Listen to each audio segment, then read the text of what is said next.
Mon intervention se compose de 3 moments.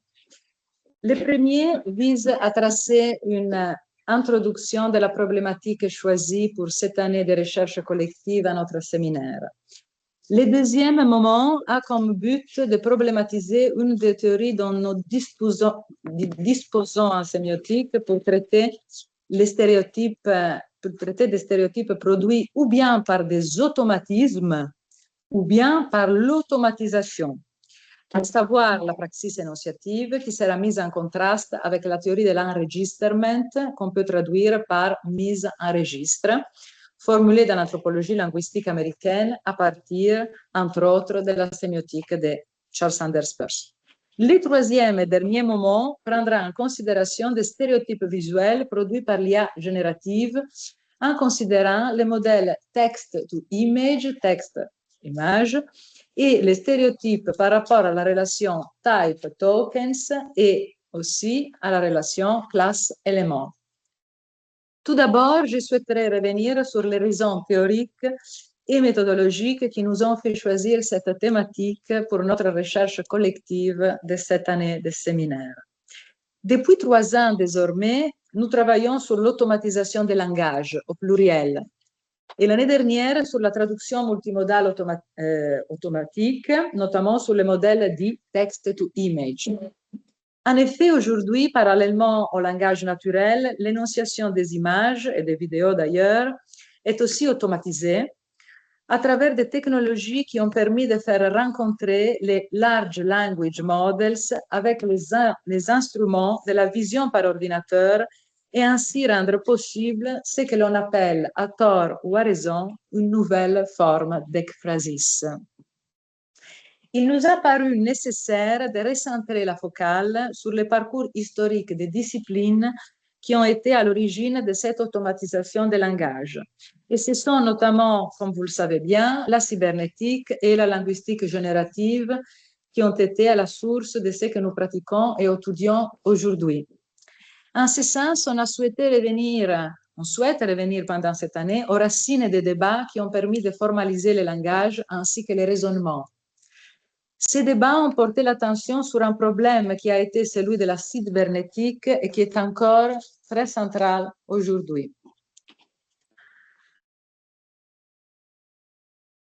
Comment formaliser et ensuite générer des syntagmes linguistiques qui puissent s'adapter à la diversité et à la multiplicité des situations d'interaction. Ça, c'est le problème. Aujourd'hui, comme à l'époque de la cybernétique.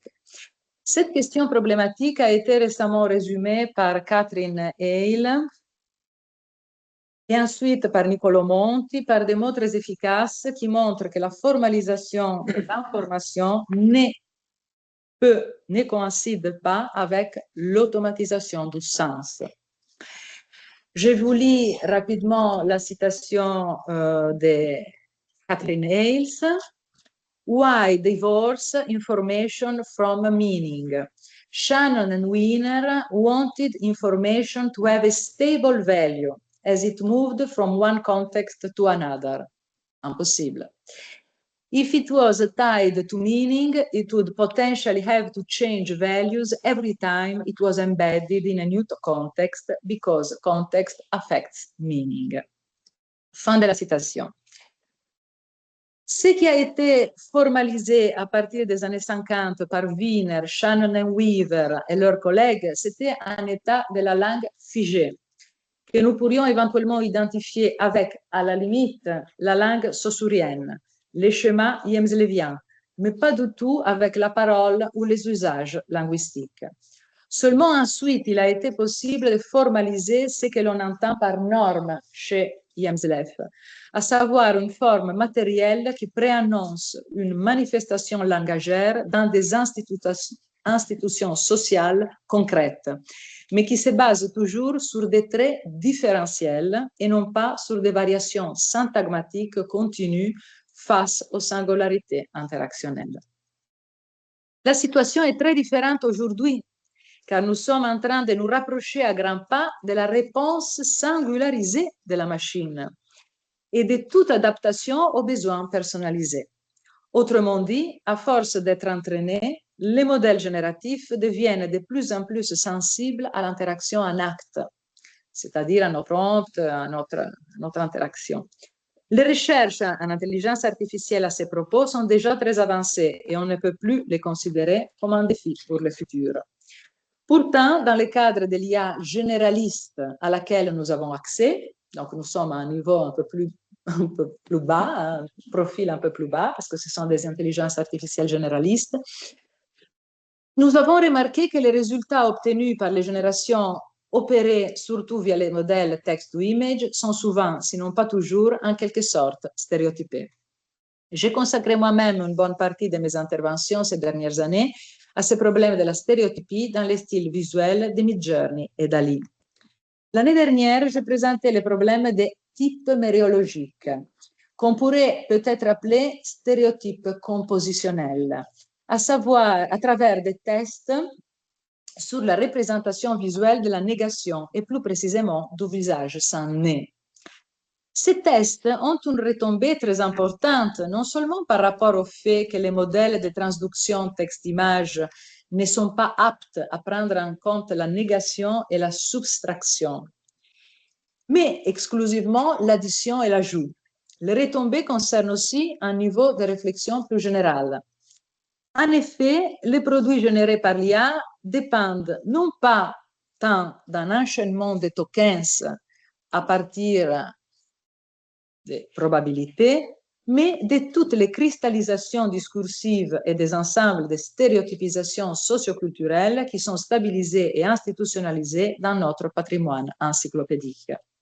Autrement dit, les produits de l'intelligence artificielle sont issus des cristallisations de la parole, car ces modèles génératifs se fondent pour chacune de leurs productions sur les normes et les régularités d'usage qui sont les nôtres. Certes, ces normes et ces régularités sont biaisées par rapport à des zones géographiques et sociales, par rapport aux normes des scientifiques et des intellectuels qui les étudient. Mais ces modèles sont quand même héritiers de nos cultures, de nos idéologies, de nos malentendus généralisés, etc.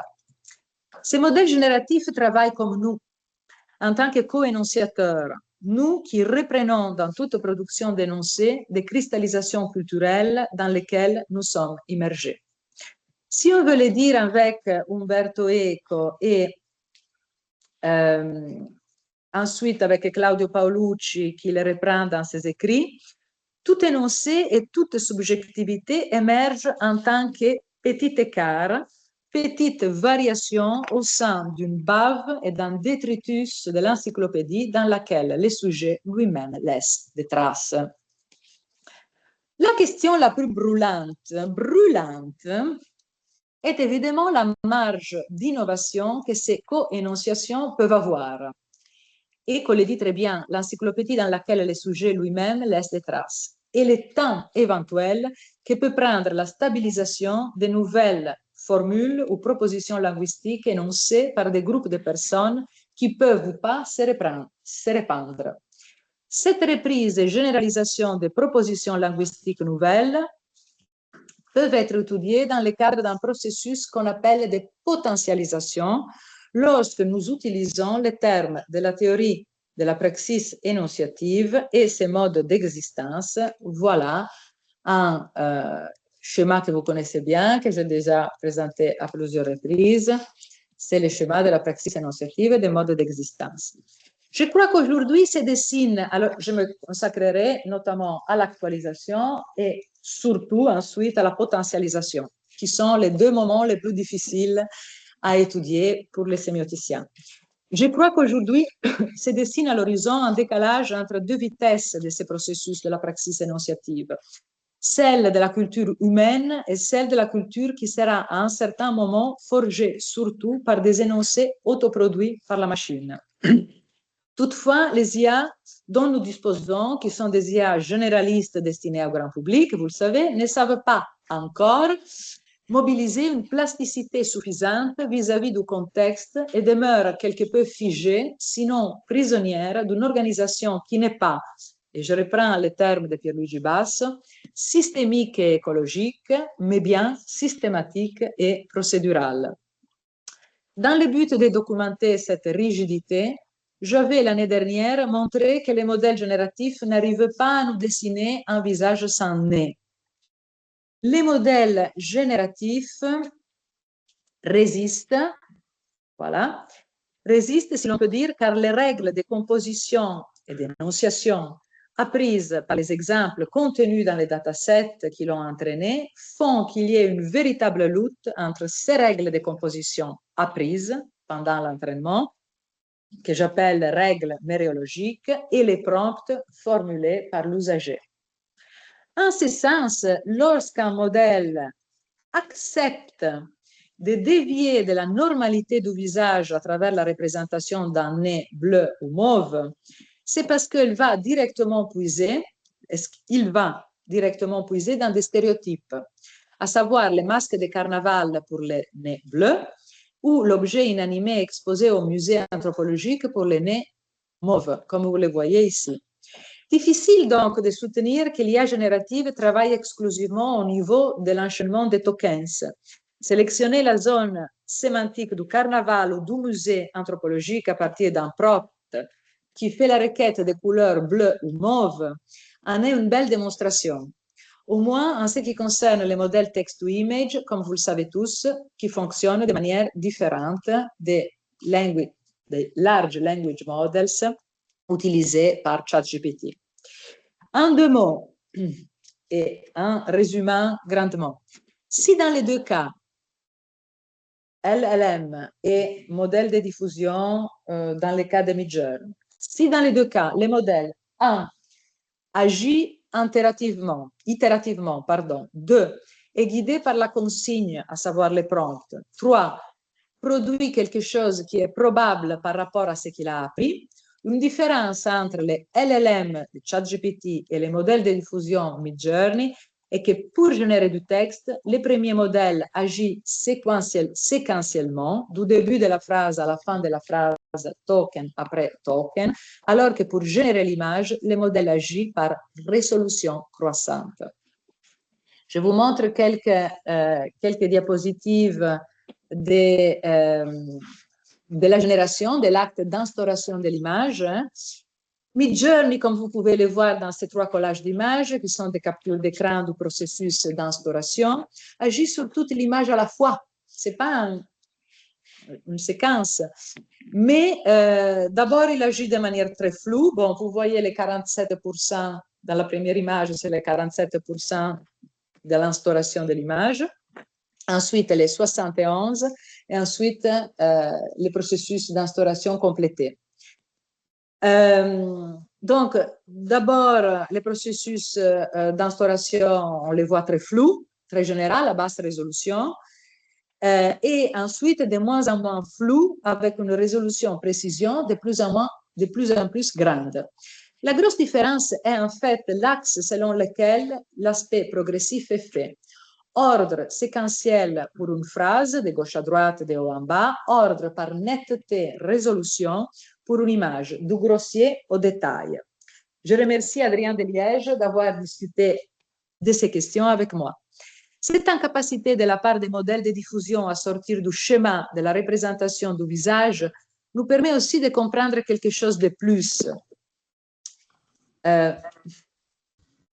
Les opérations effectuées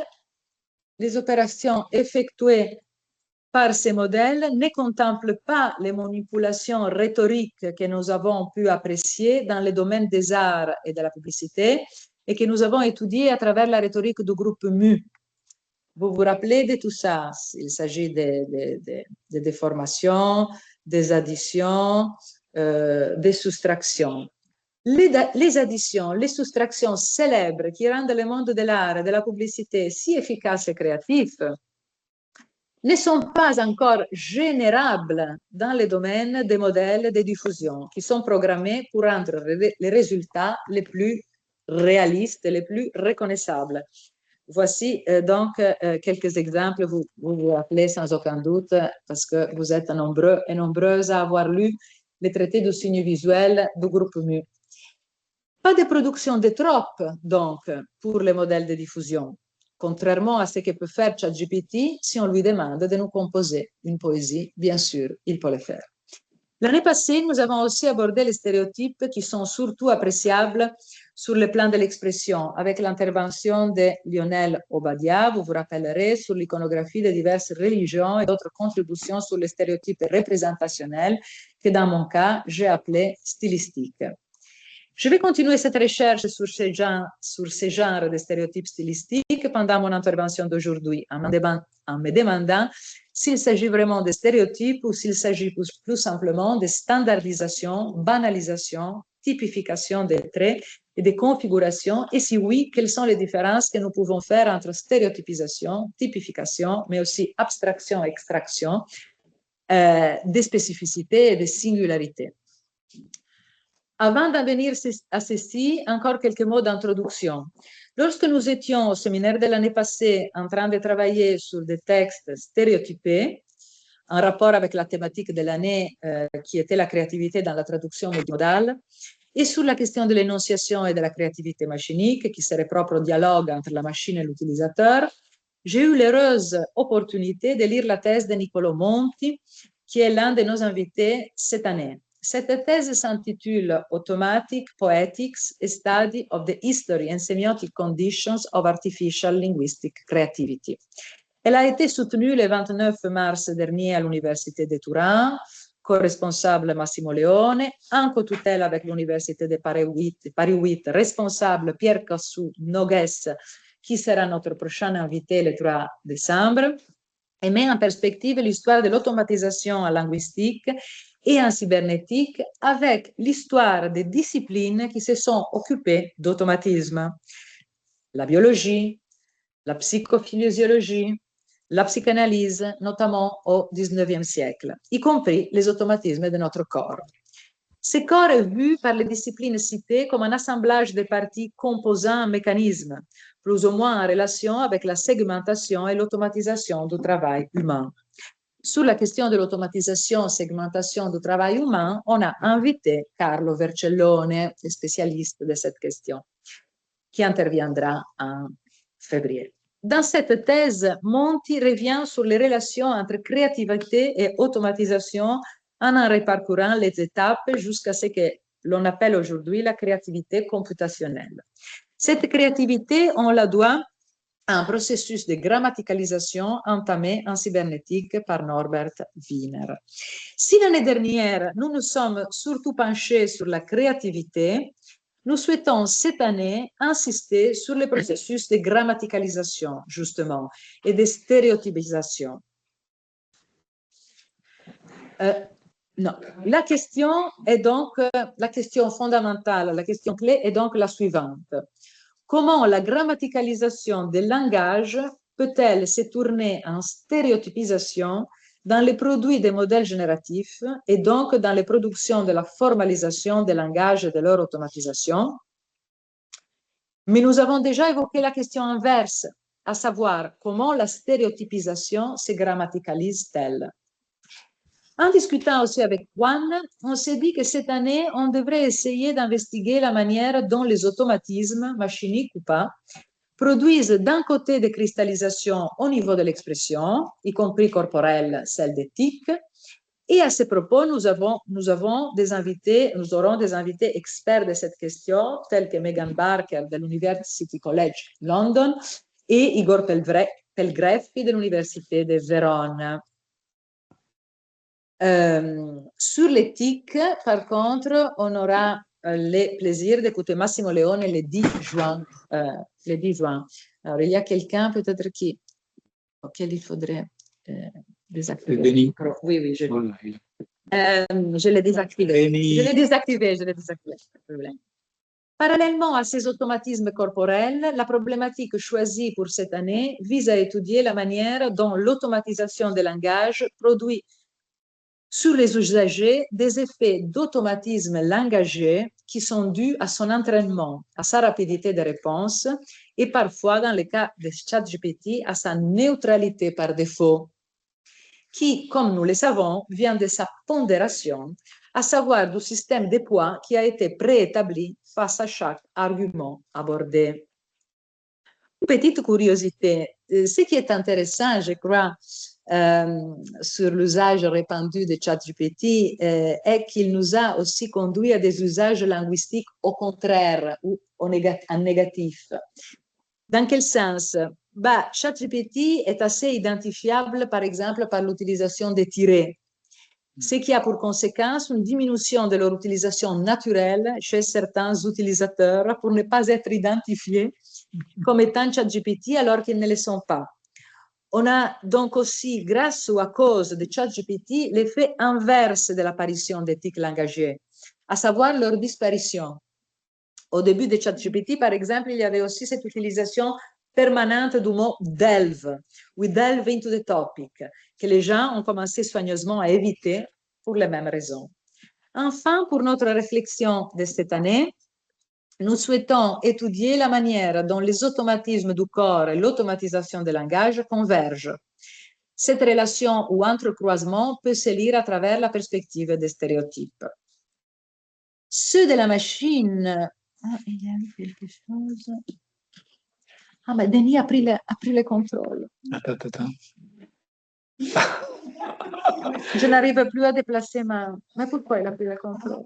Parce que moi, j'ai laissé le contrôle à tout le monde. Mais... Moi, je ne peux pas toucher. Denis... Ah, vous avez touché là-bas? Rien, ça a disparu.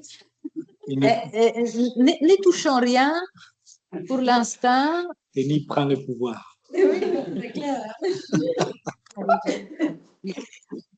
C'est gentil. Merci. Mais je pense que moi, parfait. L'important, c'est de pouvoir bouger, mais parfait. Mais bouger, mais reprendre. Alors, reprendre par ici, on était là. Alors, ceux de la machine, actuellement, ce sont des automatismes qui comportent, qui comportent des écarts qui sont dus en premier lieu aux différentes formes de l'aléatoire qui contribuent par défaut au fonctionnement de la machine et qui font que les modèles ne peuvent pas répéter à l'identique leurs réponses. Ceci est très clair si l'on demande à Midjourney, par exemple, de refaire 50 fois une image à travers les mêmes prompts. Voici deux exemples que je reprendrai plus tard. Vous voyez qu'il n'y a jamais une image exactement pareille que l'autre, ni ici, lorsque nous passons aux 50 visages selon le style de Van Gogh. Les modèles ne génèrent jamais un résultat identique à l'autre, car l'aléatoire que l'on pourrait appeler d'initiation utilise toujours une graine, seed, différente à chaque image instaurée. Vous pouvez visualiser et comprendre un premier type d'aléatoire dont je vous ai déjà parlé, dit d'initiation de l'image à travers ces trois collages d'images Midjourney. Elles montrent une fois de plus la progression de l'instauration de l'image passant du bruitage au débruitage, à savoir de l'indéterminé à la détermination des formes qui se fait par un rapprochement de ce que l'on appelle les embeddings constituant l'image latente, à savoir les translations numériques des images et des textes qui les annotent. Mais au moins deux autres composants d'aléatoires différents sont présents dans toute coénonciation. Je ne peux pas m'y appesantir aujourd'hui, mais je vous les présente rapidement dans cette diapo. Il s'agit de l'aléatoire de la distribution des possibilités dans la révision du prompt et l'aléatoire au niveau de l'apprentissage du modèle.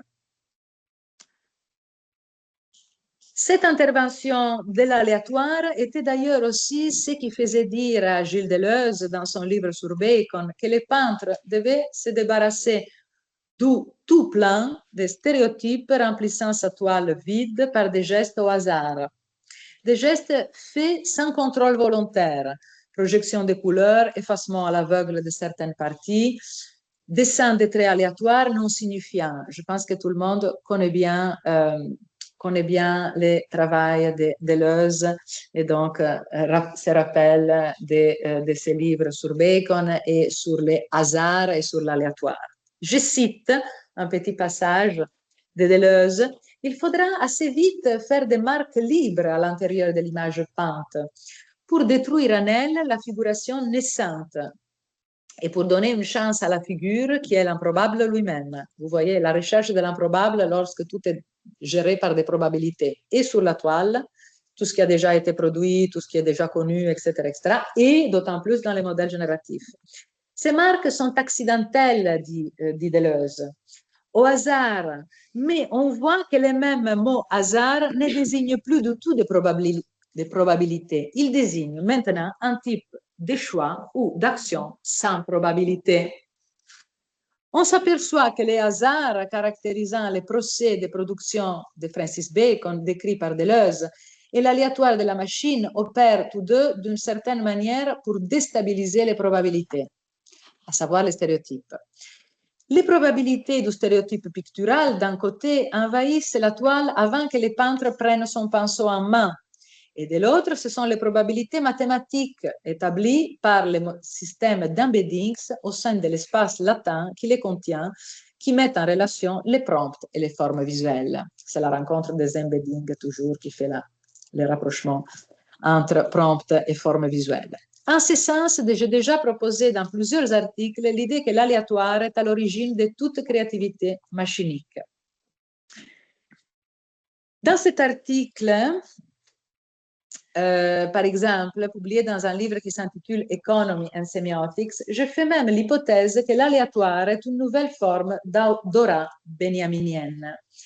Question qui devrait intéresser Denis Bertrand, avec qui j'ai déjà à plusieurs reprises discuté d'aura. Or, il ne s'agit certainement pas de l'aura de l'original pictural, pensé comme opposé de la reproduction photographique, décrite par Benjamin dans les années 30 du XXe siècle. Il s'agit plutôt d'un aléatoire qui nous met face à face au fait que la machine ne se répète jamais à l'identique. En ce sens, ces produits ne sont jamais des répétitions, comme c'était en revanche le cas vilipendié par Benjamin du tirage photographique. En effet, cet aléatoire remplit le rôle de variation qui peut produire quelque chose d'imprévisible, à savoir quelque chose qui peut nous surprendre. Une convaincante démonstration du fait que même le numérique fonctionne comme un système symbolique autographique selon la distinction entre autographie et allographie de Nelson Goodman est fournie par Joanna Drucker dans le livre Visualization and Interpretation, Humanistic Approaches to Display. Joanna Drucker affirme que les codes informatiques ne fonctionnent pas exclusivement de manière allographique. Chaque fois que ces codes s'inscrivent sur le support, l'ordinateur, il acquiert un caractère unique et spécifique, autrement dit autographique. Sur les codes en informatique, elle affirme a system may be allographic at a formal level. Mathématique, certainement, il n'y a que de l'allographie. As a notation system, but never at an inscriptional level where an image is produced as a material trace. Donc, même les images que nous recevons, que nous produisons avec Midjourney, elles sont des traces uniques. Hein. Je l'ai déjà dit, on ne peut pas répéter une même image, impossible de répéter une même image. En ce sens, l'aléatoire correspondrait non pas à toutes les caractéristiques liées à l'effet auratique de l'original benjaminien, mais seulement à certaines, et notamment aux valeurs qui caractérisent l'original pictural selon Nelson Goodman, à savoir l'autographicité. Cela signifie que toute instauration du code mathématique ne se réduit jamais à l'exécution d'une notation, telle que Goodman avait décrit la spécificité des systèmes allographiques, mais à une inscription à chaque fois singulière. Ces 50 images, je pense, produites par un seul prompt, un exemple clair. En somme, pour terminer cette introduction, je dirais 3 choses. Les voilà. Que historiquement, l'étude de l'automatisation des corps et de la pensée ainsi que de la main d'œuvre coïncide avec les premiers pas de la linguistique vers l'automatisation des langages. 2. Que les automatismes de tout genre ainsi que l'automatisation des langages sont des opérateurs de stabilisation discursive. Cette stabilisation discursive peut déboucher sur la production de stéréotypes. Ce que nous souhaitons faire cette année, c'est de comprendre la relation entre les automatismes du langage, dans un certain sens, le fait que nous perdons le contrôle total sur ce que nous disons, c'est ça l'automatisme du langage, et les discours produits par la machine, qui sont en revanche des produits langagés très contrôlés suite à des programmations. Les deux peuvent conduire à des formes de stéréotypisation très différentes. 3. L'une des raisons pour lesquelles nous abordons ensemble les automatismes et l'automatisation des langages tient à la manière dont chacun emprunte à l'autre. Dans les cas des automatismes, les organismes sont considérés comme des machines, les automatismes du corps par exemple.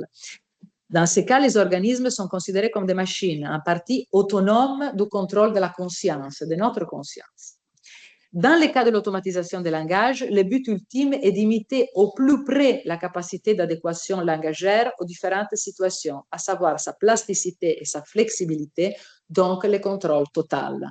Vous voyez, automatisme langagé et de notre corps comme perte de contrôle de la conscience sur ce que nous produisons, et automatisation du langage comme tentative via cette adéquation à toute interaction pour que la machine puisse avoir le contrôle total de toute singularité d'interaction.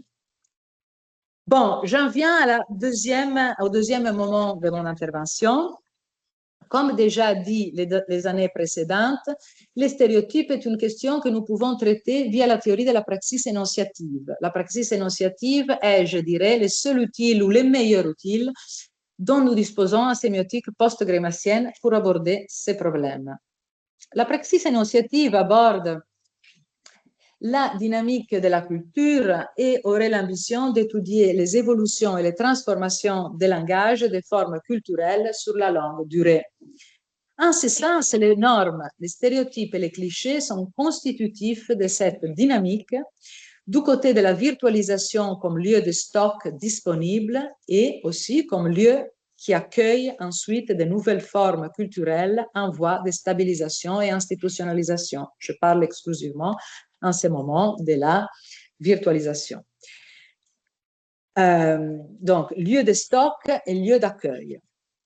En effet, ce qui est prononcé aujourd'hui en tant qu'énoncé, en tant que moment de réalisation, et moi je suis en train d'énoncer quelque chose, je suis en train de faire une réalisation, d'accomplir, de réaliser une parole.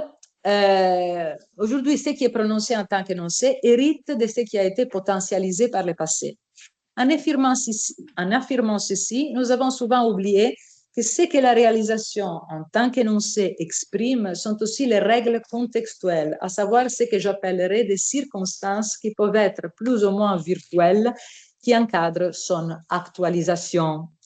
Je reviendrai sur ce concept de contexte virtuel selon l'acception de Michael Silverstein tout à l'heure. La phase de l'actualisation, je vous remontre à nouveau ici. La phase de l'actualisation, d'une certaine manière, situe et oriente le régime de production de l'énoncé, de la réalisation, et canalise les compétences discursives de l'énonciataire. La phase de l'actualisation filtre ce qui peut être produit en canalisant les productions discursives possibles face à des situations spécifiques. Les filtres, au pluriel, qui permettent le passage de la virtualisation à la réalisation dépendent du processus d'actualisation et sont au nombre de deux. 1. Les registres discursifs en tant que contexte que nous pouvons définir virtuel, au sens qu'il n'est pas présent dans la situation, que Michael Silverstein appelle des niveaux plus généraux, niveau N plus 1, à savoir un contexte entendu comme orientation globale et surplombante, à savoir un contexte pas exclusivement situationnel. 2. La situation singulière d'interaction comme orientation horizontale du face-à-face, entendue comme prise de position localisée, mais qui se réfère continuellement au contexte virtuel à travers des moments plus ou moins fréquents au sein de l'interaction qui se détachent, pour ainsi dire, du ici et maintenant et s'aligne à un ou à plusieurs registres. C'est ce qu'on appelle intextualisation en anthropologie linguistique. Cet alignement, j'y retournerai. Cet alignement à certains registres pendant l'interaction est appelé par Asif Aga alignement de rôle. Et ça s'appelait chez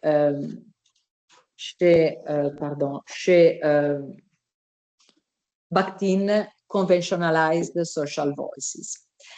En effet, et je cite Asif Aga, en effet, parler dans un registre invoque de manière indexicale des types sociaux et, plus précisément, caractérise leur contexte d'énonciation par les stéréotypes associés à ces personnes. Kostas Nakassis a aussi travaillé sur cette question dans plusieurs travaux et encore récemment dans un article important déjà mentionné, paru dans le dernier numéro de Signata, Person Indexing Registers, Stardom, Autorism, où il distingue entre l'alignement à des valeurs incarnées par des personnes type, persona, et par des personnes singulières, personnes. Dans cet article, il est en outre expliqué la relation entre les registres discursifs et les valeurs sociales stéréotypées qui y sont associées. Je les cite, les valeurs stéréotypées de tels registres sont les types sociaux de la personne, personhood, qui organisent des répertoires de formes langagères qui peuvent être indexicalement mis en acte par les locuteurs dans et par leur utilisation. Fin de la citation. Les va-et-vient entre les deux, c'est-à-dire les deux moments, les deux contextes que j'avais mentionnés, les registres discursifs et la situation singulière, les va-et-vient entre les deux, la situation présente et l'alignement par rapport à ce répertoire de formes qu'on appelle registre, s'est fait et défait sans cesse dans les mouvements de la sémiose.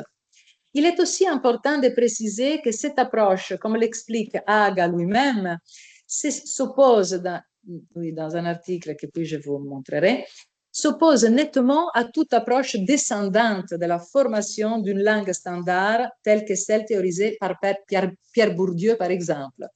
Selon Bourdieu, la langue légitime est imposée par les institutions de l'État aux habitudes socialisées, aux habitus ou habitus des individus, tandis que l'approche de l'anthropologie linguistique est une approche ascendante au sens où l'on étudie des interactions sociales et la récurrence de certaines formes pendant les interactions qui se détachent par ce que l'on appelle intextualisation et qui peuvent devenir disponibles pour des décontextualisations, recontextualisations dans d'autres interactions. C'est-à-dire, on n'a pas un modèle descendant où ce serait l'État, l'académie qui détermine les registres, mais ce seraient les interactions et la manière dont ces interactions dans la singularité,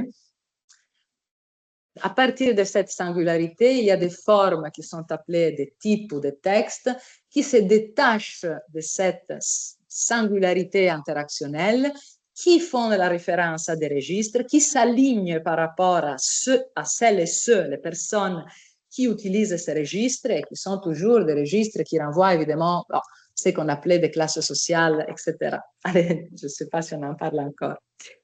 Alors, cet alignement entre situation présente et répertoire de formes se fait par intextualisation. Dans cet article, je reprends la définition de Kostas Nakassis dans cet article, la Linguistic Anthropology of Images. L'intextualisation désigne les processus par lesquels des signes tokens, c'est-à-dire des signes occurrences, initialement en contiguïté indexicale au sein d'une interaction, peuvent en venir à se cristalliser en des textures internes cohérentes, iconiques, considérées comme des textes au sens type, non pas des textes comme on l'entend en sémiotique grémacienne, qui peuvent et en réalité doivent être décontextualisés puis recontextualisés à travers différents événements. Revenons à l'automatisation des langages et faisons un pas en arrière. Nous pourrions dire, je reviens sur Aga et sur ces questions tout à l'heure, nous pourrions dire que la linguistique générative et la cybernétique ont entamé les parcours de formalisation qui, dans nos termes, va de la virtualisation à la réalisation, mais sans prendre en considération la contextualisation du langage qui se prépare dans la phase que nous appelons de l'actualisation. Si dans leurs ambitions de formalisation, la cybernétique et la linguistique générative ont sauté la phase de l'actualisation, l'IA générative a en revanche su la prendre en compte en faisant un lien entre la phase de l'actualisation et celle de la réalisation. Je pense que pendant ces 2 dernières années, ces 2 années de séminaire, nous avons accompli des pas importants pour faire avancer cette théorie, la théorie de la praxis énonciative, par rapport aux années 90. Notamment car les bases de données du côté de la virtualisation et les résultats obtenus, les outputs, les réalisations, en tant que réalisation, nous ont permis de pratiquer une sorte d'observation indirecte sur la culture, voire sur l'encyclopédie. Je dirais que l'IA générative nous a permis de nous pencher sur les modes de l'actualisation et j'en discute dans l'article que je viens de mentionner, qui est publié dans la Semiotic Review, qui s'intitule Enunciative Praxis and Enregisterment in the Domain of Generative Artificial Intelligence.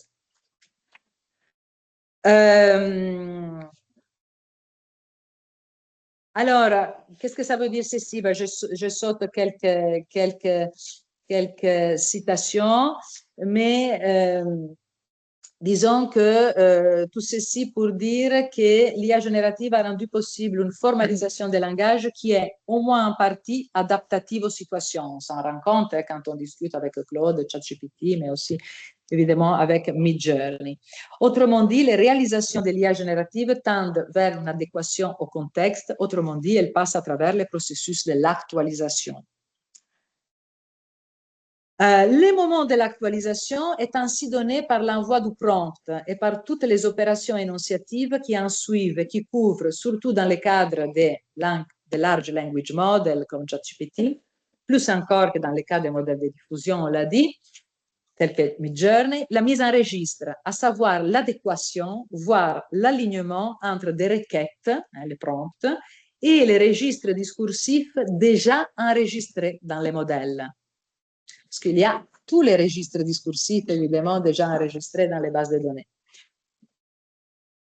En effet, ChatGPT nous demande toujours si nous souhaitons un registre familial, académique, juridique, promotionnel, etc., lorsqu'il corrige un passage ou d'un texte, par exemple.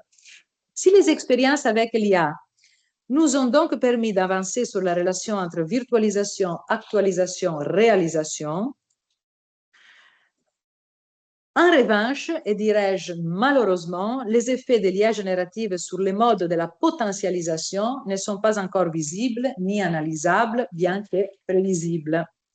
En effet, le processus de potentialisation, je pense que vous n'avez pas besoin de revoir le schéma, mais bon, tant que j'y suis.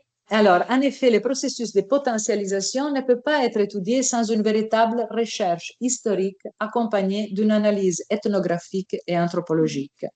En ce qui concerne la recherche ethnographique, c'est la seule, lorsqu'elle est poursuivie sur la longue durée, qui puisse véritablement rendre compte des évolutions langagères et culturelles par étapes, lesquelles doivent être solidement attestées par des événements historiques clairement identifiables.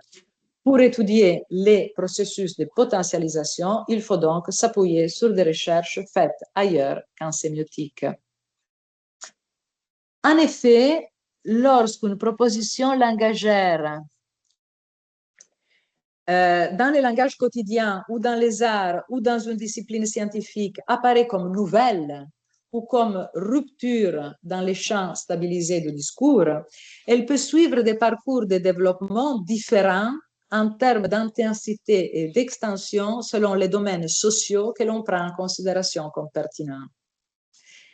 À savoir, on ne peut pas travailler sur une potentialisation homogénéisante, parce qu'on peut suivre la potentialisation exclusivement si on la travaille avec des registres discursifs. Donc, évidemment, une même formule peut suivre 1000 schémas différents, pas 1000, mais le nombre de registres qu'on a disponibles dans notre culture et dans les datasets.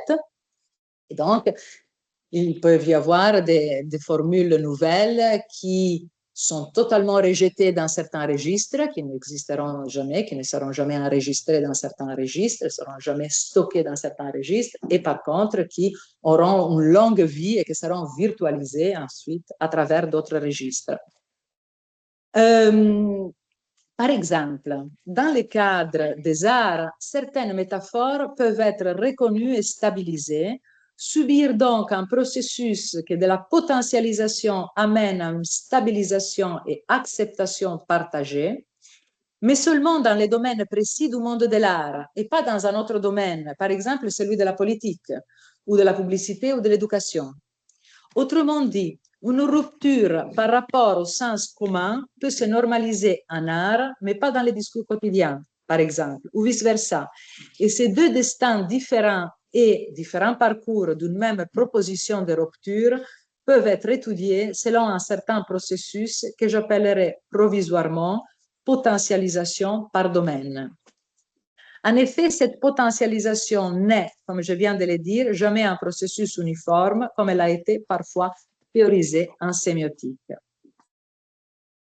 Dit encore autrement, cette potentialisation qui peut amener à la disparition ou à la grammaticalisation d'une formule ne doit pas être étudiée par rapport à des virtualités générales et généralistes, mais à partir de ces diffractions en des domaines sociaux, où c'est que, de manière plus intéressante, car cela amène à une analyse des domaines plus capillaires, plus fines et plus sophistiquées, on appelle les registres celles qui sont étudiées en linguistique anthropologique, en anthropologie linguistique. Et ces registres, il faut impérativement les étudier selon la perspective de la diachronie.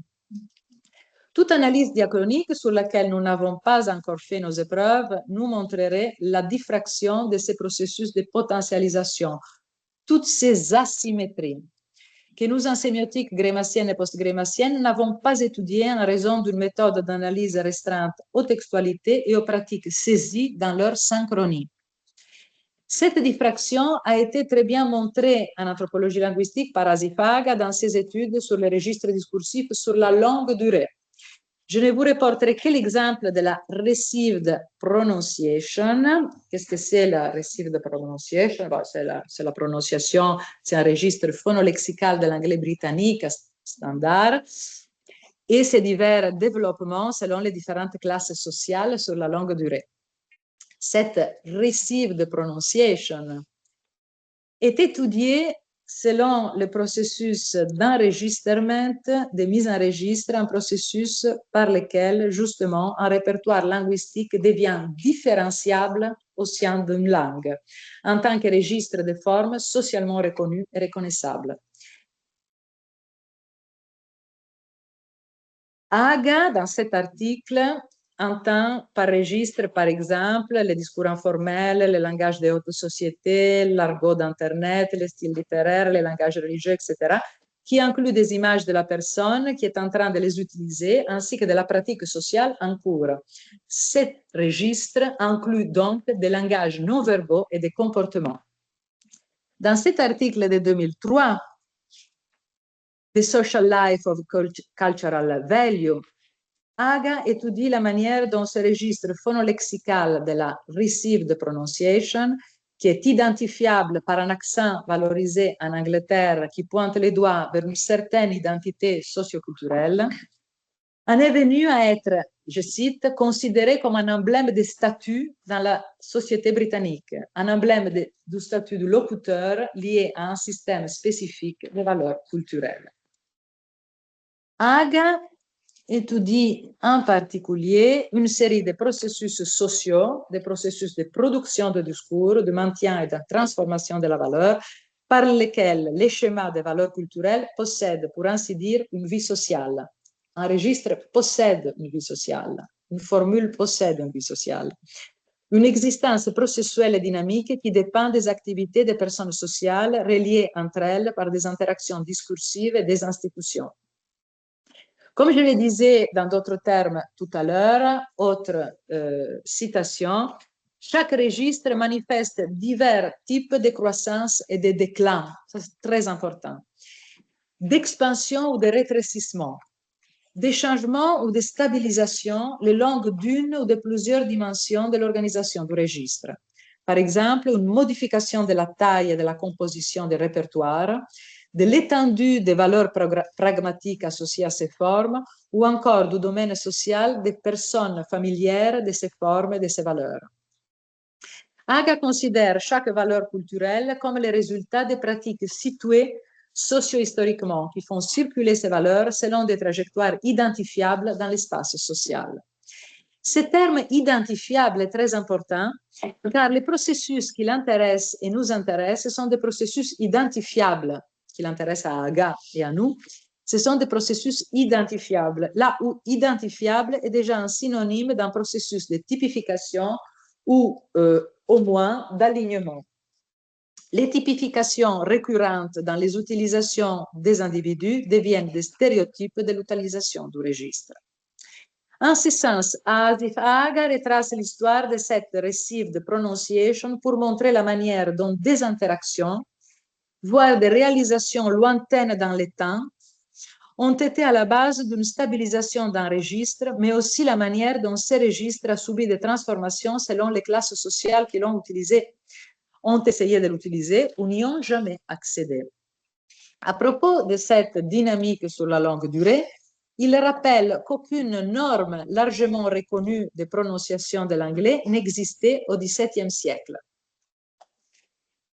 Ensuite, il y a eu une phase expansionniste de la received pronunciation et à la fin du XIXe siècle, les registres étaient solidement établis et largement perçus comme une forme de capital sémiotique, c'est son terme dans la société britannique. À la fin de cette période expansionniste, la maîtrise de la received pronunciation était largement reconnue comme une condition préalable à l'avancement social, une porte d'accès à l'emploi dans les plus hauts rangs de l'administration et de l'armée. Haga étudie ainsi la manière dont ce registre a été utilisé et la manière dont ces valeurs ont été établies, maintenues ou peu à peu transformées au cours de ce processus. Ce qu'il est important de rappeler est que les caractéristiques constitutives des registres discursifs et interactionnels peuvent être en partie considérées comme des automatismes dus à ces processus d'enregistrement qui peuvent se répéter de génération en génération de manière plus ou moins explicite. Ce qui est important au sein de cette recherche d'Asif Haga, mais plus généralement de l'anthropologie linguistique, est que chaque registre qui, ne l'oublions pas, nous aide à peaufiner les concepts d'actualisation et de potentialisation, est étudié de plusieurs points de vue situés, qui permettent la reconnaissance du type du locuteur dans certains contextes considérés par de multiples perspectives. Je vous fais un exemple de ces multiples perspectives avec quelque chose, je cite Asif Haga, c'est sympathique, mais c'est simplement pour vous faire comprendre qu'est-ce que ça veut dire la reconnaissance du type de locuteur dans certains contextes et à partir de multiples perspectives. Alors, à ce propos, Haga prend le cas des accents géographiques et il affirme un accent ouvrier de Liverpool semblera à un habitant de Chicago avant tout britannique. À un habitant de Glasgow, il paraîtra anglais. À un anglais du sud apparaîtra comme nordique. À un anglais du nord comme de Liverpool. À un habitant de Liverpool comme ouvrier. Fin de la citation. Mais quels sont les instruments méthodologiques de cette analyse du processus de potentialisation en diachronie? Ce schéma reprend les données communément utilisées dans l'étude des transformations d'assomption ou rejet de certaines formules ou formes discursives appartenant aux différents registres. Certaines sont produites par les acteurs sociaux, d'autres sont produites par les chercheurs.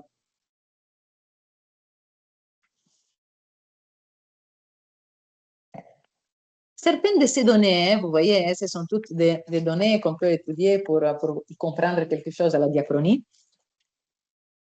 Certaines de ces données sont selon les mots de Asif Haga, d'occurrence naturelle telles que AC, Use of Register Names, Accounts of Usage Users, Descriptions of Appropriate Use, en tant que forme décontextualisée.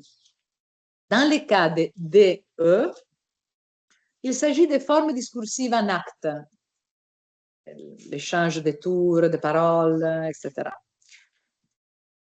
sont tous des données qu'il faut prendre en considération si on veut faire de l'analyse diachronique.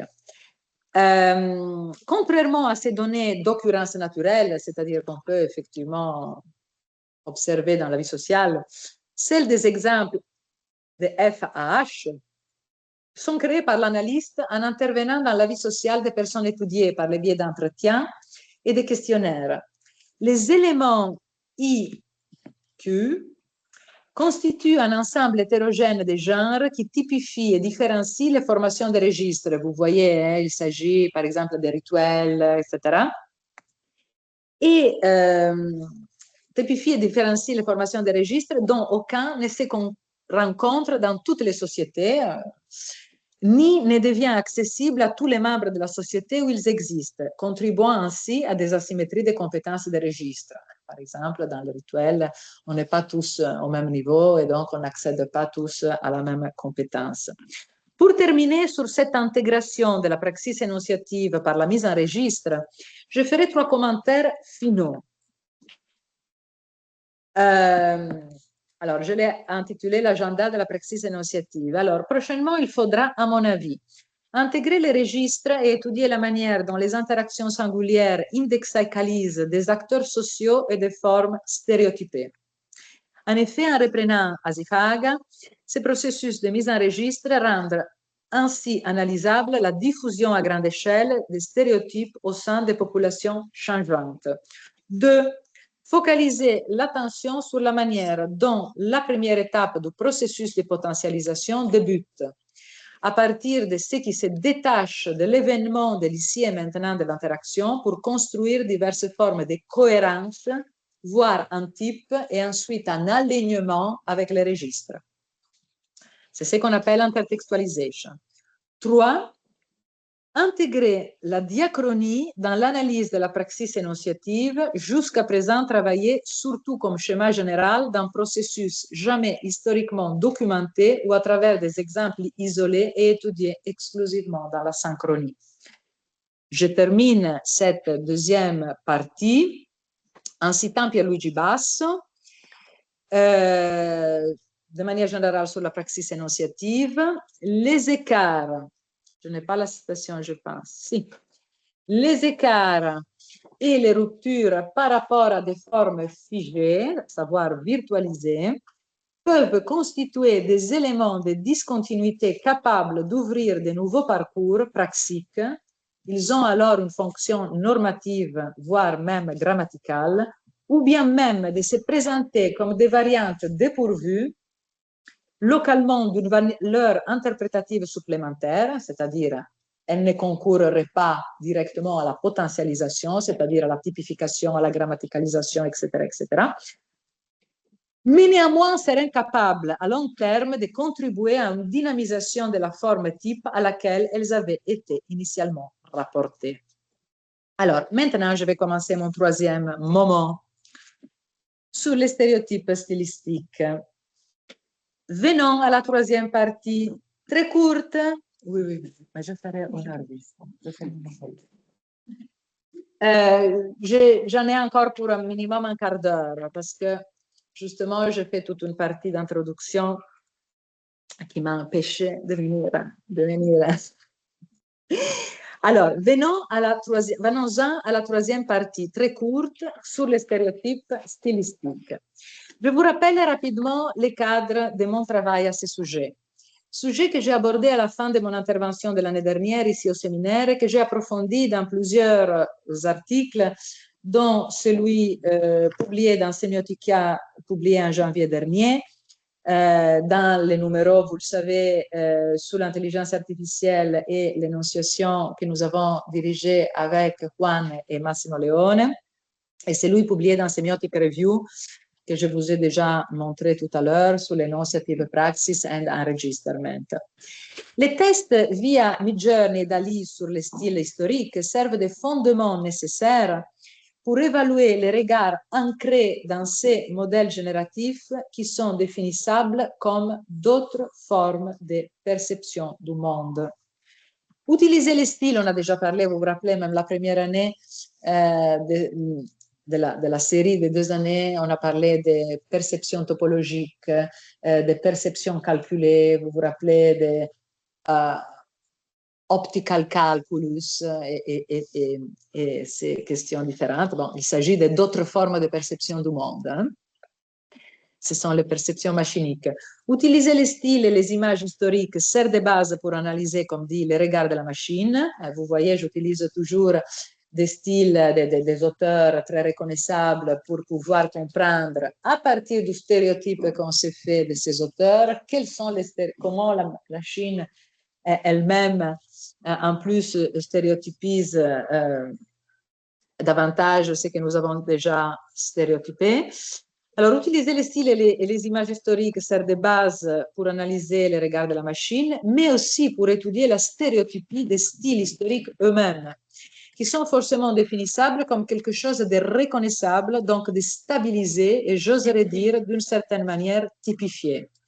De manière générale, décrire ou même reproduire un style est bien sûr une tâche très, très complexe. Personne n'y s'y est attelé d'ailleurs, car c'est là, je veux dire, surtout sur le style visuel, car cela concerne traditionnellement la variation d'une microsyntaxe des marques qui reste reconnaissable à travers différents sujets représentés, tels qu'un paysage ou un visage, comme vous le voyez ici.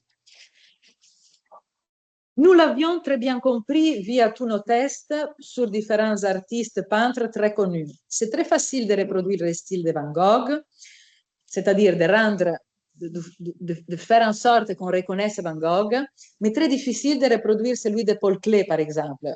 Si je demande de reproduire Paul Klee, vous ne reconnaîtrez jamais qu'il s'agit, quand vous voyez les images, vous ne reconnaîtrez jamais qu'il pourrait s'agir de Paul Klee.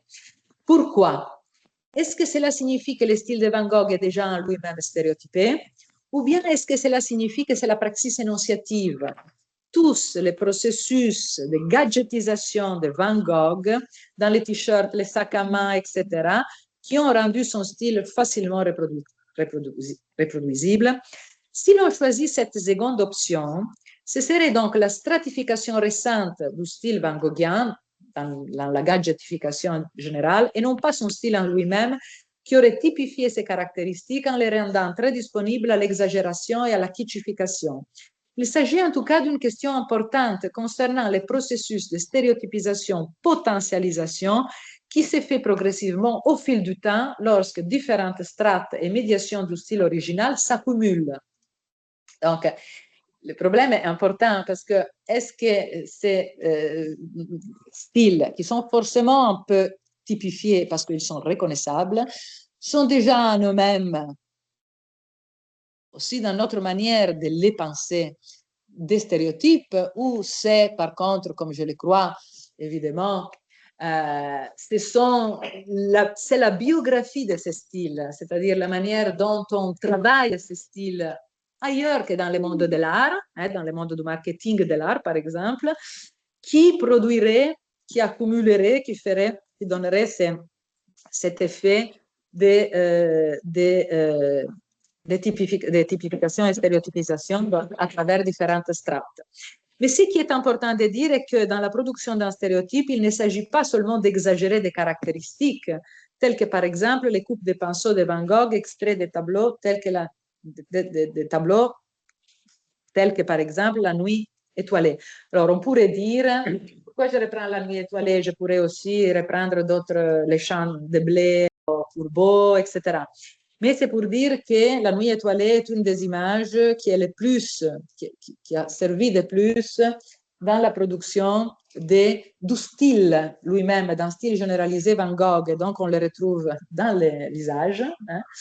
C'est comique parce que retrouver des vortex qui devraient être les vortex du ciel, des nuages, etc., dans les visages, c'est évidemment un peu troublant.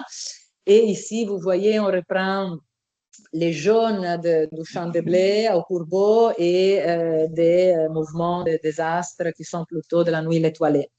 Mais ce que je disais justement, c'est que la production d'un stéréotype ne concerne pas exclusivement l'exagération des caractéristiques, très peu de caractéristiques, comme par exemple celle des champs de blé et de la nuit étoilée, il s'agit aussi de les répandre, ces caractéristiques, ces traits visuels, de les répandre partout, là où il ne faudrait pas forcément les répandre comme dans un visage.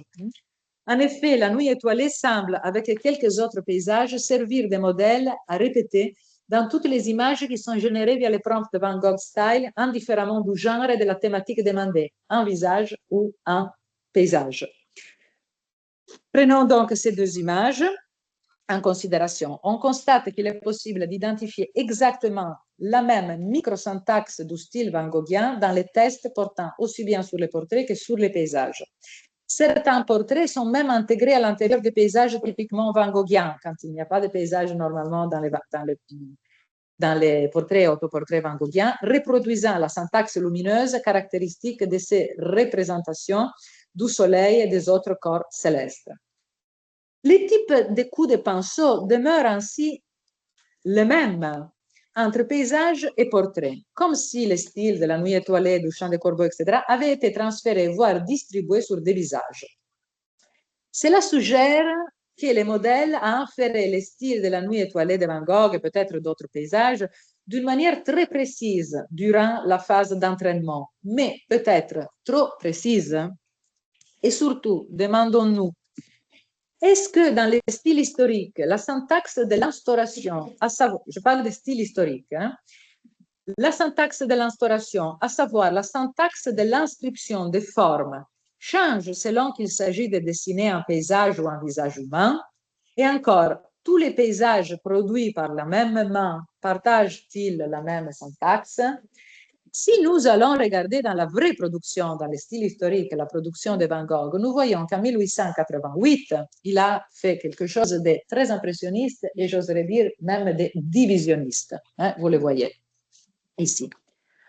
Même moment, l'Arlésienne, plage de couleurs très, très, très large, aucun signe d'impressionnisme, aucun signe de divisionnisme. Si l'on compare donc Verger avec Cyprès et Cyprès et Portrait de Madame Junot l'Arlésienne, tous deux de Van Gogh de la même période, on peut observer certaines différences dans la touche picturale, très fragmentée dans les paysages et caractérisée par de larges plages de couleurs uniformes dans les seconds, que les modèles génératifs ne semblent pas programmés pour reproduire. En ce sens, on pourrait dire que l'empreinte moyenne de Van Gogh, extraite par les modèles génératifs, caractérise paysage et portrait de la même manière. Autrement dit, le style Van Gogh tel qu'il est appris et reproduit par les modèles génératifs ne prend en considération qu'un ensemble restreint de variations de son style complexes et variées.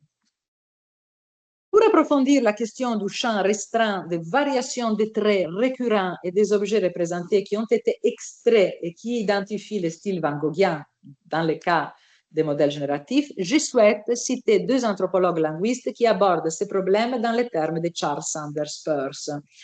En 2013, Ethan Wilf, qui sera notre invité cette année en avril, 10 ans avant la démocratisation des modèles génératifs, écrivait que ces modèles ne produisent pas seulement des textes, mais qu'ils extraient des styles. Alors, la citation est ici. Je vais vous la lire parce qu'elle est importante, puis je couperai à d'autres moments, mais je ne suis pas loin de mes conclusions, mais je pense que ça c'est important, c'est un passage important, notamment par rapport à ce que je vais dire tout à l'heure.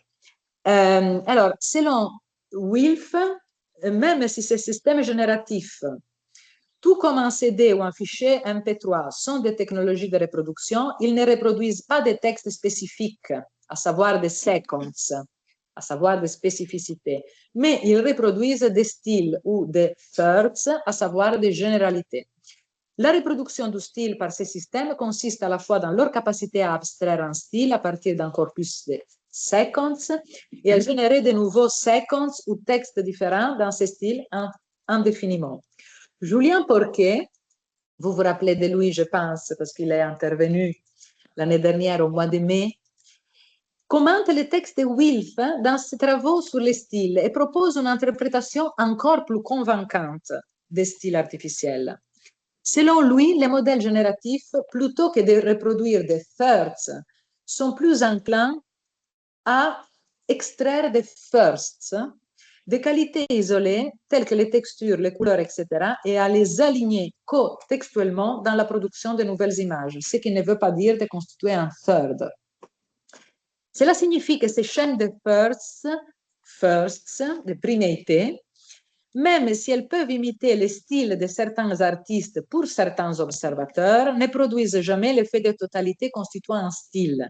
En d'autres termes, la production d'une séquence de qualité visuelle n'implique pas la capacité de constituer l'occurrence d'un style, c'est-à-dire un third, une matrice générale, mais seulement une chaîne de primeités, de firsts, c'est-à-dire une accumulation de qualités isolées.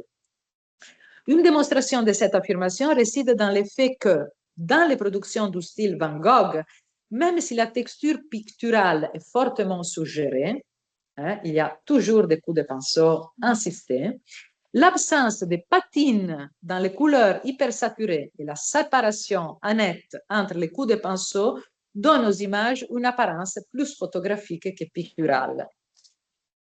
Vous l'avez déjà vu, c'est ici, par exemple.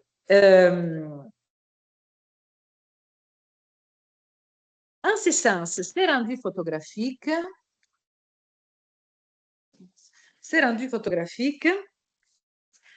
third, des unités picturales firsts, peut sembler normal et prévisible puisque les modèles génératifs ont été entraînés sur plus de photographies que de peintures. Mais il est quand même surprenant que l'empreinte générale de ces textures picturales, fortement irrégulière, parce que c'était les coups de pinceau, renvoie à l'éclairage et au rendu typiquement photographique. En effet, si les effets locaux, les marques isolées en tant que primeités, first, dans le cadre de ces travaux sur Peirce, sont typiques de la manière de peindre de Van Gogh, l'effet global, le third, produit un effet photographique hyperréaliste qui ne coïncide pas avec une mise en œuvre prévisible de first en thirds, de primeités en tiercétés. En fin de compte, nous nous trouvons face à un produit global final qui est une accumulation de primeités, ou comme le dirait Marion Colablaise ou d'autres, des stylèmes, n'ayant pas traversé la médiation de la secondness, c'est-à-dire une certaine relation syntagmatique entre les firsts. Je saute quelques parties, tristement, mais non, je ne vais pas... Non, je dois dire une chose importante. Non, pardon, je te l'avais dit. Alors, à propos de la syntagmatique dans le cadre des stéréotypes, Pierluigi Basso dit quelque chose de très important dans son article Dissuaseur d'invention, c'est en italien. Il affirme qu'il faut distinguer les clichés paradigmatiques qui peuvent prendre leur origine d'un formatage uniformisant lié à une technologie, clichés paradigmatiques, et les clichés liés à l'exploitation syntagmatique d'une figure. Je vous laisse réfléchir parce que je ne peux pas continuer sur cette question, mais stéréotype paradigmatique, stéréotype syntagmatique, j'oserais dire que dans le cas de Van Gogh, on a des stéréotypes syntagmatiques au sens où les différents coups de pinceau sont plutôt fidèles, mais c'est dans la syntagmatisation de ces firsts, de ces qualités premières, les coups de pinceau, que nous pouvons repérer l'effet stéréotypisation. J'ai ça, mais je ferai encore plus vite que ça. Pour conclure, je prendrai rapidement en considération une étude que j'ai conduite avec Adrien Deliège et Jean Marlot avec la collaboration d'Enzo Darnierio ces derniers temps. Nous avons voulu analyser de manière statistique les différences entre les productions historiques de certains artistes peintres, de vrais artistes peintres appartenant à 5 mouvements tels que l'impressionnisme, l'expressionnisme, le cubisme, le surréalisme et l'abstraction, et les rendus de l'intelligence artificielle générative face à des prompts sollicitant ces peintres et ces mouvements. Alors, nous avons choisi un critère de 9 oppositions catégorielles qui nous viennent de Grimace et qui nous viennent de Wölfflin pour pouvoir noter et les mouvements historiques et les reproductions de l'intelligence artificielle générative selon les styles de ces mouvements et de ces peintres. On a pris 5 peintres pour hommes par mouvement et 5 peintres femmes par mouvement. Vous le savez, je ne suis pas politisée, je ne fais pas de la recherche politisée, mais il faut dire qu'il y a beaucoup plus de fidélité dans la reproduction des styles des hommes que dans la reproduction des styles des femmes, parce que Marie Cassatt, par exemple, qui est quand même très célèbre, et Marie Laurencin, qui est quand même aussi grandement célèbre, quand il faut les refaire à travers l'intelligence artificielle, on voit vraiment aucune, Marie Cassatt un peu mieux, mais aucune. Donc, ça, ce sont les critères de notation que nous avons utilisés. On a noté chacun de ces critères entre 1 et 100 pour pouvoir avoir une échelle importante, je veux dire, pouvoir mesurer l'échelle de ces oppositions entre justement formes centrées, formes qui vont vers les bords, formes floues, formes nettes, etc. Et qu'est-ce que nous en avons conclu? Alors, bien sûr, ça, ce sont d'autres images que nous avons utilisées. Qu'est-ce que nous en avons conclu? Alors, les résultats que nous avons obtenus montrent que lorsque nous donnons des notes au mouvement historique ou à l'un ou à l'autre peintre, nous ne sommes pas face aux milliers d'images qui ont été produites à l'époque donnée. Et nous procédons par un raisonnement qui tend à élire quelques caractéristiques générales comme les plus fréquentes et fondamentales et de procéder ainsi via un raisonnement intentionnel. Tandis que quand nous sommes face à des exemples observables d'images, comme dans le cas des générations de Midjourney, ce sont ça les images que nous avons obtenues pour l'abstraction, tandis que quand nous sommes face à des exemples observables d'images que nous avons sous les yeux pendant l'acte de notation, nous raisonnons de manière extensionnelle, en prenant en considération toutes les images et les caractéristiques observables. 2. Que les images produites par l'IA générative normalement réduisent le nombre de caractéristiques des mouvements historiques en appauvrissant le nombre de variations du style historique. Nos notations montrent que le stéréotype dans les IA génératives s'obtient lorsqu'on reproduit une série très étroite de caractéristiques et qu'on répand ces caractéristiques sur toutes les occurrences de ce style. En ce sens, on peut affirmer que le stéréotype a une extension. Il est identifiable comme un continuum de caractéristiques distribuées et non pas comme une concentration totalement localisable. On peut même affirmer que le stéréotype se produit par une concentration de qualités isolées, typique de la relation type-token, associée à une large distribution de ces qualités isolées sur les occurrences produites via un fonctionnement plutôt extensionnel, typique de la relation classe-élément. Et avec ça, je vous laisse.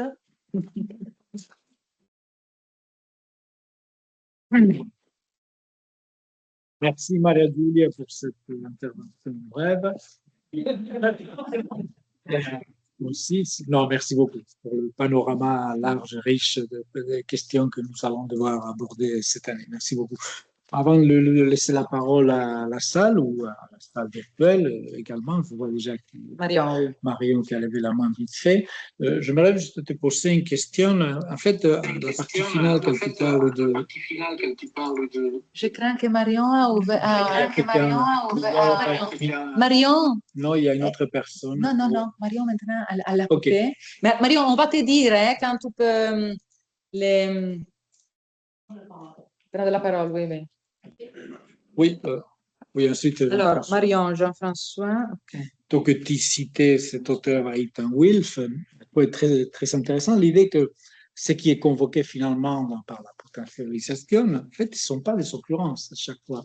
Et c'est ça, à plusieurs reprises, je voyais ça, tu en parlais à un moment donné, qu'en fait, ce qui est convoqué, ce sont des règles de chaque fois. C'est-à-dire, ce sont déjà des petites formes, appelées stylème, comme disait Marion, ou des petites formes métasémiotiques. Et en fait, que le stéréotypie, elle est déjà dans chaque production. C'est-à-dire qu'au fond, chaque occurrence est déjà une méta-règle. Donc, une règle, donc déjà une stéréotypie en soi. Est-ce que c'est ça? Alors, je pense que toi dis Wilf, mais peut-être tu voulais dire Aga, je pense. Et aussi Wilf, quand tu dis de passage, c'est le fait qu'on convoque directement des third, de la tiercité. Oui, alors, merci beaucoup pour cette question.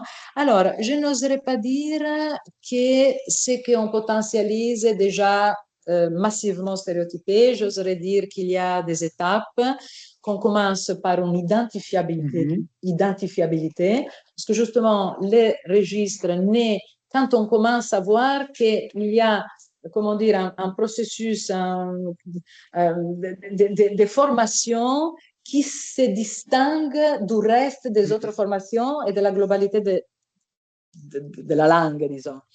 Et donc, premièrement, devenir identifiable comme quelque chose de différent.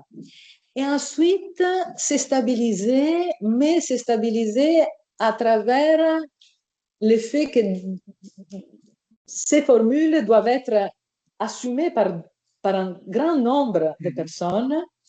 Et éventuellement, Aga parle beaucoup de classes sociales et il montre par exemple, pour cette prononciation un peu sophistiquée, disons comme ça, comme elle a eu une histoire très complexe et que justement, aujourd'hui, elle est encore importante, cette prononciation, pour accéder à des métiers importants, et qu'à cette prononciation, il y a aussi des classes sociales qui n'ont jamais accédé. C'est-à-dire que, même éventuellement par la télévision, mais même pas, parce que ce n'est même pas l'anglais standard. Tout ça pour dire qu'il faut l'identifiabilité qui est donnée aussi par le fait que cette formule est diffusée, est répandue, est assumée. Et ensuite, peut-être il y a une étape de typification qui vient avant la stéréotypisation. Parce que j'ai lu, par exemple, certaines choses intéressantes que dit Pierluigi Basso. Il dit les stéréotypes, on ne les voit même plus. Alors, évidemment, si, bien sûr, dans les cas que je montre, parce qu'on connaît le style historique, on voit la différence et alors on voit les stéréotypes. Mais en réalité, le stéréotype est quelque chose sur lequel on passe rapidement parce qu'il n'est plus très interrogeable, il est un peu mort, il y a quelque chose d'un peu stabilisé, d'un peu mort. La typification, peut-être que c'est encore un moment où on voit ces processus à l'œuvre. Hein. Donc oui, disons qu'on a tout intérêt à distinguer différentes étapes dans cette potentialisation. La première desquelles est cette intextualisation où, pendant que nous discutons, à plusieurs moments de notre discussion, de notre interaction, nous avons justement une montée de niveau qui n'est plus le niveau de la singularité de notre qui est irrépétable, bien sûr, mais il y a quelque chose de répétable qui se typifie et qui peut justement voyager entre différents contextes à travers cette typification, cette répandue, etc. Est-ce que j'ai bien répondu? Très bien. Il y avait la question de Marion, et puis Jean-François. Marion, quand tu veux. Oui, voilà, merci beaucoup. Merci beaucoup, Maria Giulia, pour cet exposé très riche et très intéressant. Donc, j'ai plusieurs petites choses. Tout d'abord, il me semble qu'il serait important aussi de voir dans quelle mesure le stéréotype a une charge normative, c'est-à-dire devient porteur d'une valorisation. Le plus souvent, quand nous parlons de stéréotype, il y a déjà une valorisation négative au départ.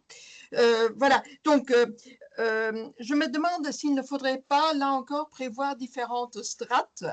Par exemple, une première strate étant celle des affordances, comme je l'ai proposé moi-même au séminaire l'année dernière, c'est-à-dire réaction à un environnement avant que les normes, par exemple, ne fassent leur travail et sélectionnent certaines de ces affordances. Ce que j'aimerais dire, c'est qu'à mon avis, dans les productions donc d'Ali, par exemple, ou de Midjourney, il n'y a pas de production de stéréotypes, mais plutôt une transmission de stéréotypes et qui sont déjà rattachés à la base de données, au contenu de la base de données. En d'autres termes, voilà, donc Oui, voilà. Donc, oui. donc ça, ce serait mon premier point.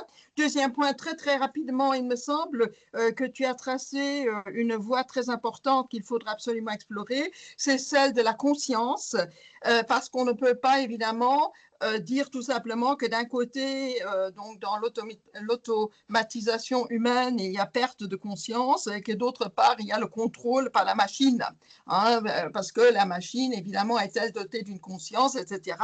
Donc, vaste question qu'il faudra explorer. Ensuite, donc, pour le style, je voudrais peut-être juste dire que là encore, il me semble qu'il faudrait prévoir un certain nombre de niveaux, comme j'ai essayé de le faire dans un article qui va paraître, où j'ai essayé de dégager un style impersonnel de la machine.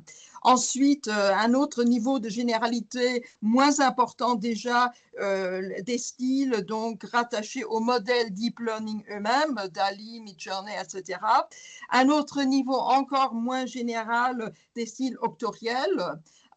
Bon, tu as dit que, par exemple, pour Paul Klee, il est très difficile de dégager un style, mais justement, ça reste un style. Donc, même s'il est différent du style que nous attribuons traditionnellement à Paul Klee. Et enfin, le quatrième niveau, pardon, ce serait celui des styles singularisants. Et là, je te rejoins tout à fait. Je trouve cette idée de mettre l'accent sur les priméités, très, très intéressant, les fausses, etc., plutôt que sur les sodes. Je trouve ça très, très intéressant. Merci beaucoup. Merci beaucoup, Marion. Alors, j'essaierai de répondre. Il faudra que tu coupes. Oui, je coupe. Merci. Sinon, ici, il y a l'écho. Alors, je suis d'accord sur la question de la valorisation. Alors, sur la question des affordances environnementales, moi, je pense que la notion d'intextualisation est pas exactement, mais elle peut remplacer éventuellement la question des affordances environnementales. Parce que l'intextualisation, c'est un moment où, comment dire, en partant des affordances disponibles lors d'une interaction, d'un événement, un acte, quelque chose, justement, je veux dire, c'est des doubles, tu vois? Donc, il y a des affordances qui sont des affordances que j'ai appelées interactionnelles, singulières, irrépétables, etc. Et il y a des affordances qui sont d'un niveau N+1, comme je l'ai dit en parlant du contexte virtuel. Et donc, je pense que cette notion d'intextualisation peut en partie remplacer, ça ne me plaît pas comme terme, mais peut être associé à l'idée d'affordance environnementale.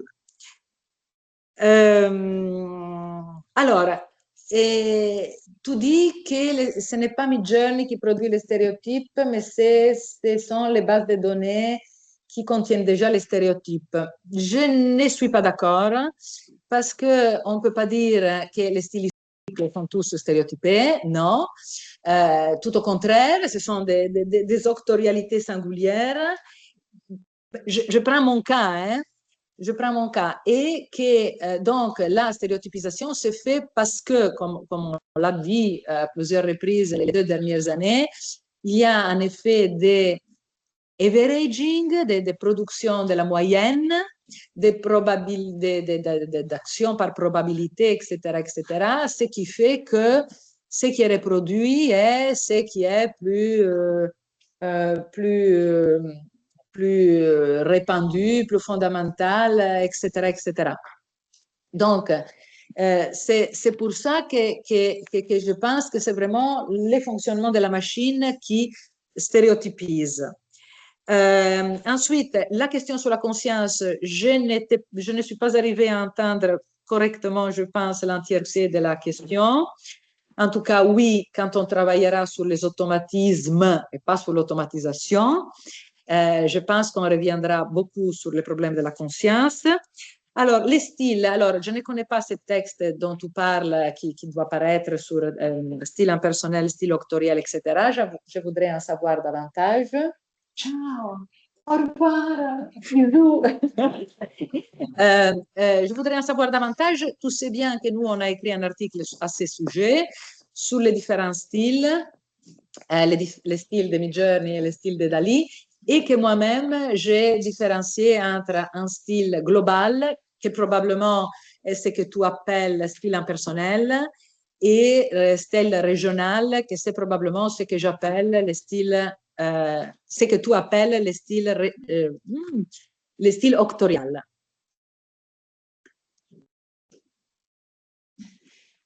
J'en ai terminé. Merci beaucoup. Merci Marion. J'espère t'avoir satisfaite. Jean-François. Alors, merci. J'essaye de me faire une représentation manipulable de tout ce que tu as, tout ce dont tu as parlé. D'abord, manipulable parce que la machine elle-même fonctionne un petit peu comme une boîte noire que je ne sais pas politiquement. Donc on peut faire des hypothèses. Une représentation manipulable, ça serait une représentation manipulable de la pratique initiative sur laquelle tu t'es appuyé. Or, à mon sens, c'est une vérité historique en quelque sorte. La pratique démonstrative, au départ, c'est quand même une idée biologique, c'est-à-dire que une idée. Ces modèles d'Aristote sont puissants. Modèle biologique. Vous savez que la pratique initiative, c'est le plus sain est là actuellement en puissance, et puis il croit, etc. Donc il est en acte. Et à la fin, on a ça, c'est identifié. La question intéressante maintenant, c'est que comment passe-t-on maintenant à la dernière étape, c'est-à-dire ce Poussin va évidemment se reconfigurer d'autres Poussins qui seront eux-mêmes en puissance, etc. Mais entre les deux, il va y avoir la naissance, il va y avoir un processus d'harmonia qui va faire que il va y avoir des variétés. Il va y avoir des variétés, c'est encore plus facile à représenter si on pense par exemple à une plante ou des choses comme ça, on va avoir un poussin qui aura quelques plumes noires. Cette variété peut devenir ce que j'appelle un stéréotype, c'est-à-dire qu'elle se reproduira forcément. Non, c'est que j'ai... Pardon. Se reproduire et dans un contexte écologique. Ce qu'on n'appellera une situation, ou ce qu'on appellera une culture, ou ce qu'on appelle tout ce qu'on veut. L'ennui, c'est que c'est trop large. C'est qu'on peut mobiliser énormément de choses. Une situation va reproduire tout un tas de notions. C'est très difficile à manipuler. Si on dit qu'on est l'écologie, on peut déjà avoir quelques règles de description. C'est ça, à mon sens, le problème. Mais je dois te poser une question. Est-ce que tu penses que tout ça fonctionne comme dans l'évolution darwinienne? Je veux dire, tu penses vraiment qu'on puisse parler aujourd'hui de virtualisation, actualisation, réalisation et potentialisation à partir de l'exemple de Poussin ou à partir d'autres exemples? Ça vient déjà quand même. Bien sûr, mais je ne suis pas sûre que notre idée de stéréotypisation puisse être rapprochée de l'idée de reproduction de manière comme ça, directe.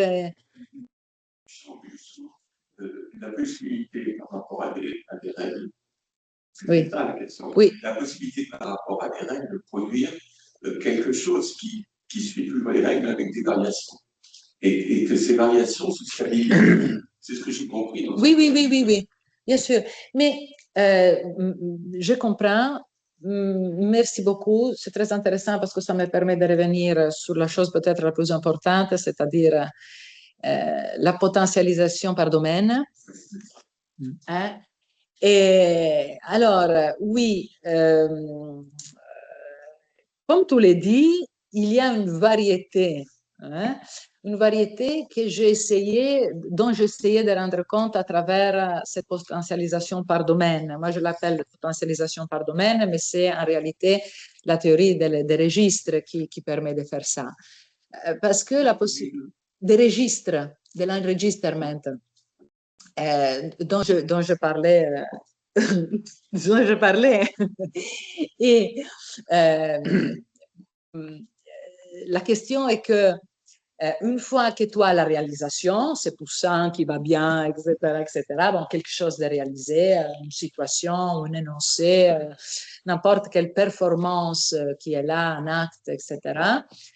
Une fois que tu as ça, il y a plusieurs voies possibles.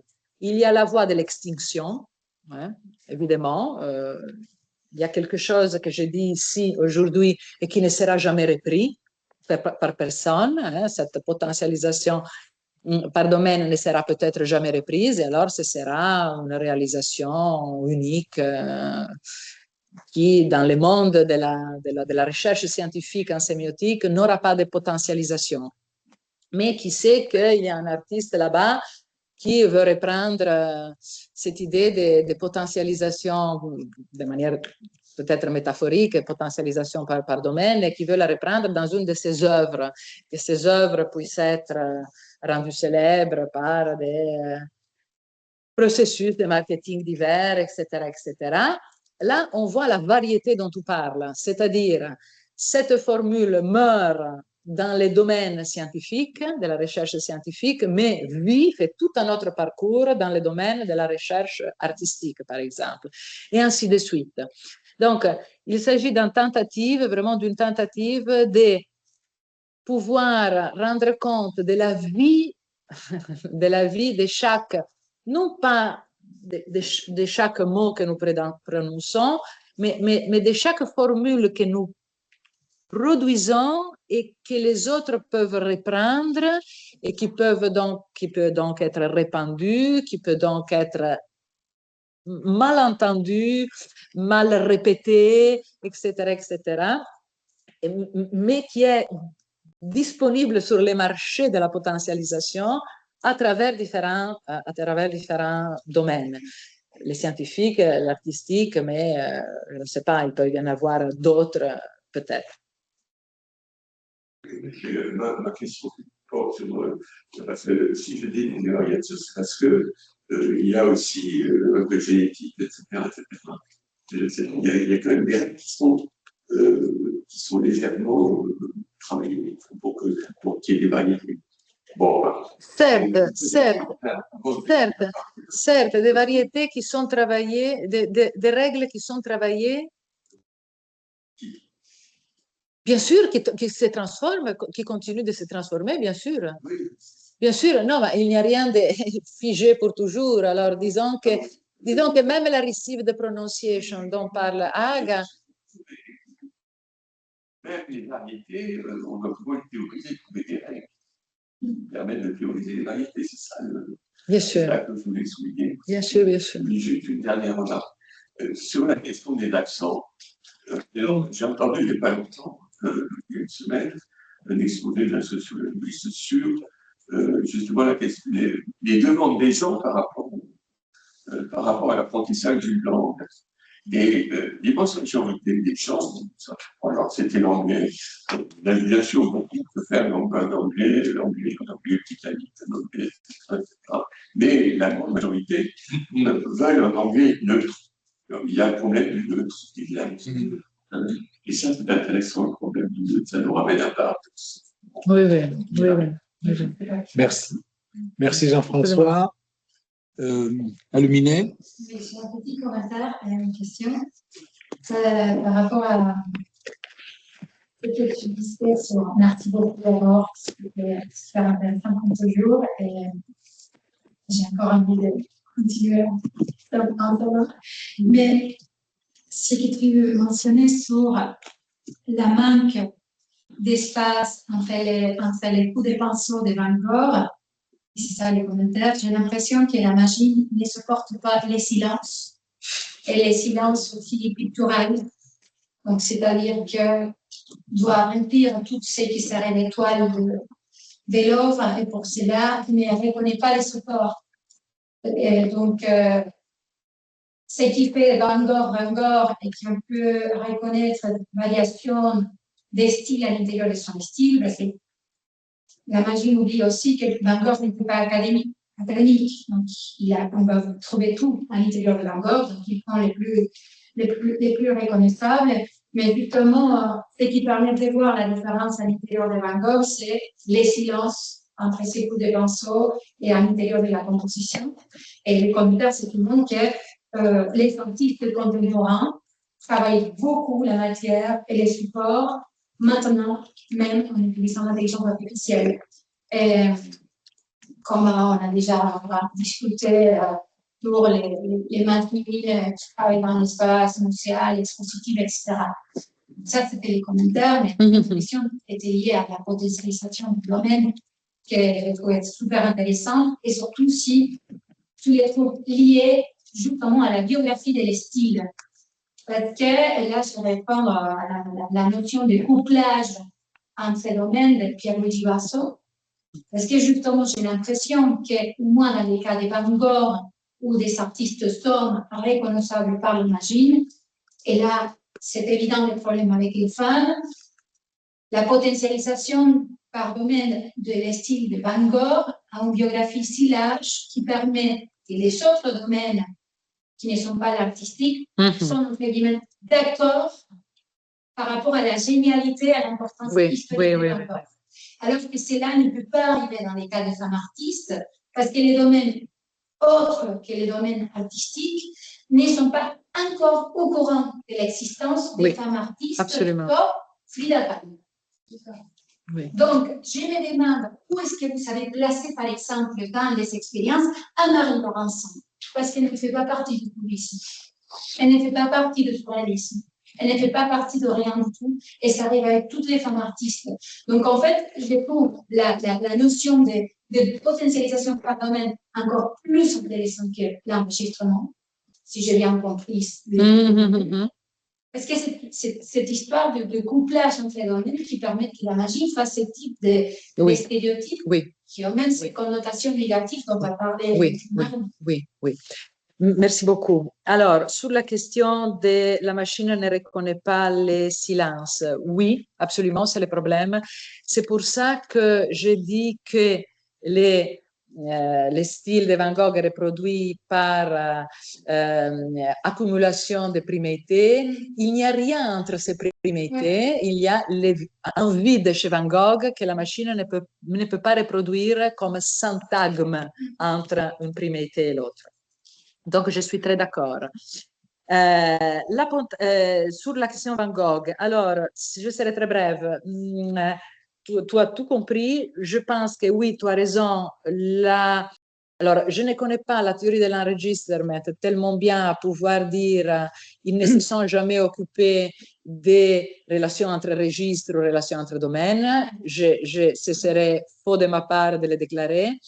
Mais je pense que l'exemple que tu donnes, Van Gogh a pu se répandre dans d'autres domaines et Marie-Laure Ransand, non, parce que justement les autres domaines ne sont pas encore virtualisés pour reconnaître Marie-Laure Ransand comme quelqu'un qui construit un style reproduisible. On l'a mise parmi les cubistes parce que finalement, si tu vas chercher, et il fallait faire ainsi, c'est-à-dire aller chercher sur Wikipédia, etc., comment elle est déclarée cubiste. Mais effectivement, l'intelligence artificielle la rend cubiste. Tout ce que nous avons obtenu de Marie-Laure Ransand est très, très cubiste, très, très picassien, tandis qu'elle ne l'est pas du tout. Bon, on s'arrête. Bien, on fait une petite pause. Merci, Maria Giulia. Je reviens dans quelques minutes.